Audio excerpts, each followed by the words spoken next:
Hello, everybody, and welcome to the Ink Spot, Normal Community's award-winning student news publication. I am joined today by my co-host, Brady Phelps, and also Normal Community Ironmen football head coach, Mr. Jason Drengwitz.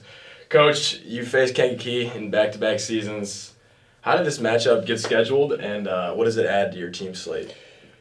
I think it just got scheduled because, the way our schedule works with the bye kind of rotates. Your off weekend coverage rotates each week, so it's actually pretty difficult to find games and then also find games against really good opponents. And it just happened to work out last year that we were able to go up there and play. And I think it's a great game for us. Kankakee is really talented, really big, physical, well coached. Been very successful, won state titles. We're in the 6A quarterfinals last year, returned a bunch of their players last year, so it's always a great opportunity to get to play a really talented team, about in the middle of the season to really truly see where you stand and where you're at as a football team and program. Last season, you suffered your only regular season loss to Kankakee. How does that memory drive your team's preparation for this week? Well, I think at the time last year, we were kind of going through a little bit of an adversity as a program at that time. But I think we came out on the other side pretty good. We were down 21-0 at a half last year, and I was concerned, to say the least, about what was going to happen. And we had some great leadership by some of our seniors, especially Kalen Taylor, and I really felt like how we played in the second half kind of springboarded the rest of the year. We don't really talk about it being a revenge game or anything like that. I think in general our kids are excited to play a team that beat them, but more specifically just excited to play a really, really good opponent and see where we stand. I do think our kids are excited to play a team that beat them last year, but they know it's a big challenge. They present a lot of problems in all three phases, but it's something our coaching staff and our kids are excited about, and we get to play them at home, which is always great. Yeah, you mentioned before how important it is to get playoff type reps in September.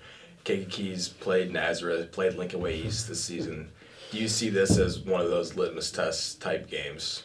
I think absolutely. You get a handful of those games throughout the year to really truly see where you stand and how you match up against really good teams in the state.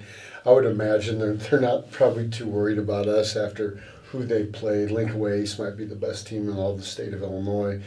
Nazareth is a multi-defending state champion with many Division I players.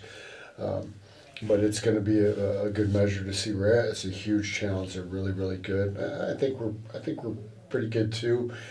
Just excited to see how it all pans out on Friday. With a new head coach for Kankakee, what are you expecting to carry over from last season? What do you expect to be different?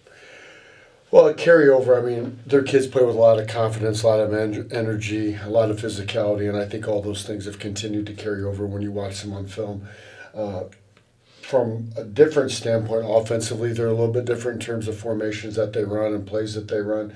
Defensively, they're pretty similar. Special teams are a little bit different, but it's a lot of the same group of kids, so they play with extreme confidence, extreme physicality. So I think a lot of times when really good programs replace head coaches or it changes, I kind of think, the mindset stays the same. Scheme might change a little bit, but how you go about your business is the same, and that's what we've seen on film. Yeah, last year's Kankakee team had Elijah Faulkner on defense and James Stampley on offense. With those guys gone, do you see new holes to exploit or new weapons stepping up? Yeah, I think they just got new guys that step in that are really, really good. You guys are probably better with names. I know number 3 he's just extremely dynamic. Offense, defense, kick returning. We got to find a way to contain him and not allow him to make big plays. Number 1 on defense, they have a big time defensive tackle with multiple offers from really big schools. So I feel like teams like that just kind of reload and put in new guys. Yeah. They have lots of skill, lots of athleticism. Their quarterback is back, who was a sophomore last year, was really, really good. He can hurt you with his feet and with his arm. They have a really good kicking game. Their kicker's outstanding. So I don't really foresee much of a drop-off for them this year. With that kind of athleticism and versatility in different areas, what do you do to limit that on defense? Well, I think, Brady, we still have to continue to do what we're good at, because I think we're pretty good too at the things that we do. I think we gotta slow them down by using our reads in the run game, screens in the passing game, and other different things that we can do, different formations, different motions, different shifts that make them think and hopefully can slow them down. Offensively, we just have to be alignment, assignment sound, and get 11 hats in the football to try to slow them down and not let a 5-yard play turn into 15 or a 15-yard play turn into a touchdown or a house call, because they definitely have guys that can do that. And if you can play with great effort, great energy, and attention to detail, I think you can limit them, but they're still really, really good. Offensively, how are you guys going to attack them on Friday night? I mean, we're going to continue to do what we do. We're going to throw the football. We're going to take shots down the field. We're going to run the ball with Cole. We're going to utilize our quarterback in the run game. I think we got a few wrinkles up our sleeve in the run game to read specific guys to try to not block them and make them wrong or give them conflict. I think we got to find ways to challenge them with motions and shifts to try to gain advantage with numbers, whether it's to the boundary or to the field. And then more than anything, we got to be physical. I think we have to be physical up front. We have to be physical on the perimeter blocking. And we have to be able to try to set the tone. We won't have time to settle in my opinion, to this game. We need to get out there, be physical from the jump, try to set the tone, and maintain that all 4 quarters. Are there any other Kankakee players that you've circled on your scouting report this week? I mean, the guys that jump off are 1 on their D-line, who was 55 last year, and 3, but 4, 2, 9, 8. I mean, I don't know names. I just know numbers from seeing them on film. Their defensive line gets off the ball and is really, really physical. They have tremendous speed in the secondary, and they run to the ball well. Offensively, they've got 3 receivers that can score from anywhere on the field. Their tailback's good. They take 3, move him around, put him at tailback, and their quarterback is dynamic with his arm and feet. So, big challenges for sure. Yeah, you guys have to be physical and you got to jump out early. But if you had to boil it down, what are the 3 keys to victory on Friday? One, physicality. We got to be able to set the tone and match or meet or exceed their physicality. 2, we can't allow them to get big plays offensively. And 3, we need to be able to neutralize some of their guys by different things that we can do, either with snap counts, shifts, motions, reads, stuff like that. And then, all the cliche things that everybody says. You got to be able to run the ball. You got to be able to stop the run, not turn it over, force turnovers.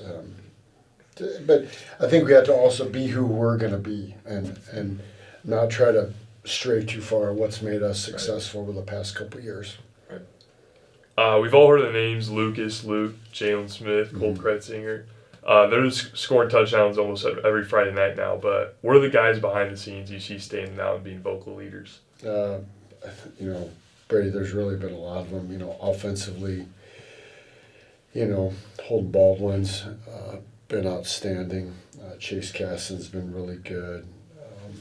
Mason Caraway on the offensive line, the lone returning starter from last year. Brady Wolf's been really, really good, playing both ways from an offensive standpoint. Defensively, our vocal at Kellen Oxton's been great. Murphy Brennan has been really good. Micah Drengwitz, Jalen has been outstanding in the back end. I think another unsung guy that's been outstanding has been Brady Carroll at free safety.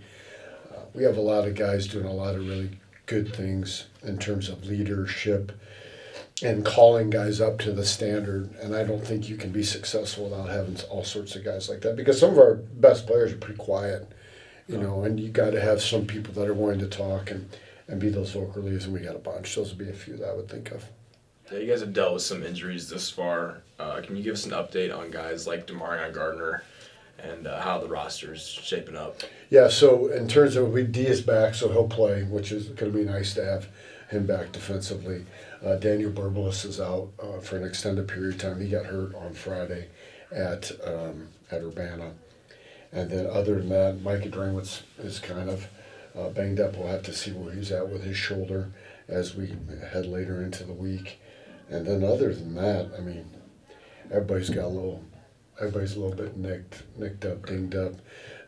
You're never really 100% once the football season starts. Probably the best you feel is early in August. You don't really feel that good again until later on. So, yeah.